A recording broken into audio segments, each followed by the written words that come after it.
What is up, guys? Thanks for tuning in. It is currently 4:30 in the morning on a Wednesday, and I woke up without an alarm clock today because today marks the beginning of the fantasy football playoffs, the first week of the fantasy football playoffs in most leagues. In all of my fantasy leagues, this is the first week of the playoffs, and whether we win or do not win the fantasy football championship this season, it is going to be over before we know it. We got to enjoy and appreciate every single moment of fantasy football we have left. We are continuing our top 10 series today. If you haven't watched our top 10 wide receiver rankings video, you got to go back and watch that. Spoiler alert, I do not have DK Metcalf ranked as a top 10 wide receiver in the NFL.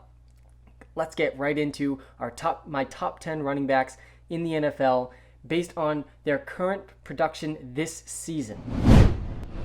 At number 10, I have James Robinson, who is on pace to have the best undrafted rookie season of all time. Despite being in a historically bad offense, a bottom 5 offense in the NFL. James Robinson is 7th in receiving yards per game and 3rd in total rush yards. He is doing what we have never seen before from an undrafted rookie in a season when there was no preseason. It is very, very impressive what we've seen James Robinson do this year. It will go down as one of the most historic things that has happened in this season.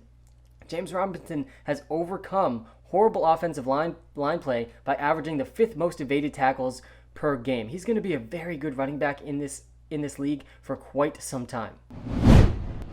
Coming in at number 9 is Josh Jacobs, who's averaging the 8th most rushing yards per game in the NFL, and he's been extremely efficient, averaging the 3rd most evaded tackles per game. His offensive line has actually been a lot worse than we expected going into this season, but he has made up for some of that poor offensive line play with his hyper efficiency. Though it would be nice to see Josh Jacobs break some longer runs. He's only gone over 15 yards on 1.9% of his carries. That ranks 49th in the NFL. He still comes in at number 9, though. He has still rushed for over 100 yards in 1/3 of his games this season. Coming in at number 8 is Kareem Hunt, who would probably be higher on this list if he wasn't sharing a backfield with Nick Chubb. Kareem Hunt's hyper efficiency throughout his career and this season has been truly remarkable. He has right now the 9th most rushing yards in the NFL, but he's averaging the 5th most yards after first contact and the 5th most evaded tackles per game. And this is all while sharing a backfield with Nick Chubb in over half of his games this season.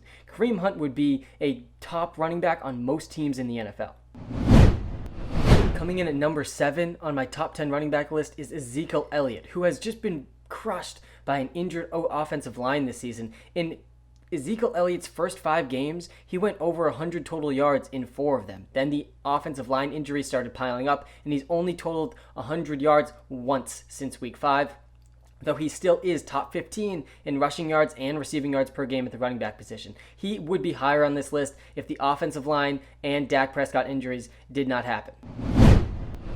Coming in at number 6 is one of my favorite players in the NFL, and that is Austin Ekeler. Austin Ekeler is behind only Alvin Kamara and Christian McCaffrey in receiving yards per game. That's the 2nd straight season that has been true. He's also been one of the most underrated running backs in terms of efficiency since he entered the NFL. He's now top 10 in the NFL in yards per touch in back-to-back seasons. He's gone over 100 total yards in 41% of his games since last year. It is time to stop underrating Austin Ekeler. He comes in at number 6 for me.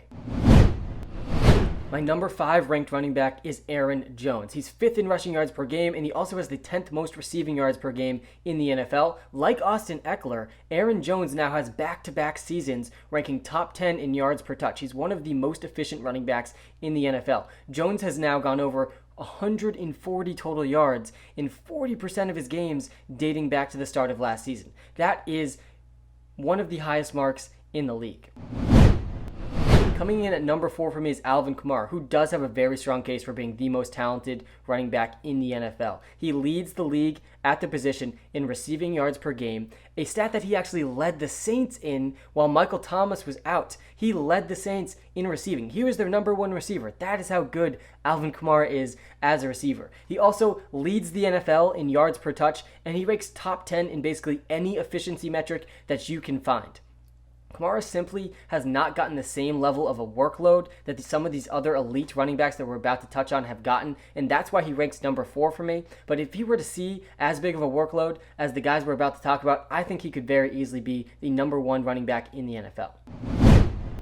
My number 3 ranked running back is Dalvin Cook, who also is in the conversation as the best running back in the NFL. He currently leads the NFL in rushing yards per game. He's averaging a whopping 114 yards per game. He's also number 1 in evaded tackles per game and 4th in yards after first contact. On top of his elite rushing ability, he's also top 6 in receiving yards per game now in back-to-back seasons. Dalvin Cook, all he does is produce.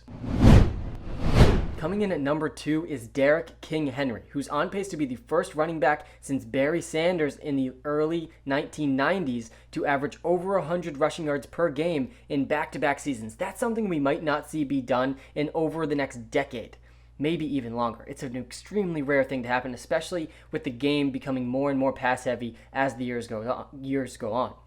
He's also number 2 in yards after first contact. He ranks top 12 in yards per carry. Defenses know that Derrick Henry is getting the ball, and there is still nothing they can do to stop him. All Derrick Henry does is plow over defenders. Now, before I tell you who my number 1 ranked running back is, I want to add a caveat here that Christian McCaffrey would be my number 1 ranked running back had he played more than 3 games this season. I cut my threshold at 5 games for all the statistics I look at, so Christian McCaffrey was removed from the list. I do think he's the most talented running back in the NFL right now. He had the second best fantasy season of all time, second best running back season of all time last year, only behind LaDainian Tomlinson's insane touchdown season. But he only played 3 games this year, so he doesn't make the list. So coming in at number 1, without Christian McCaffrey, is Nick Chubb. Nick Chubb has been the most efficient running back this season, and frankly, it hasn't even been close. He's averaging 3.75 yards after first contact this season, which is 66% higher than the next best running back. He has been insanely efficient. He leads the NFL in yards per carry, and he also has the most breakaway runs in the NFL despite only playing 8 games. If we excluded the games where Chubb was injured this season, he has gone over 100 yards in 6 out of his 7 games. Only 1 game has he not totaled over 100 yards. Nick Chubb, to me, is the best running back in the NFL right now. He's absolutely unstoppable. Just like Derrick Henry, the defenses know the ball is going to Nick Chubb, and there's simply nothing they can do about it.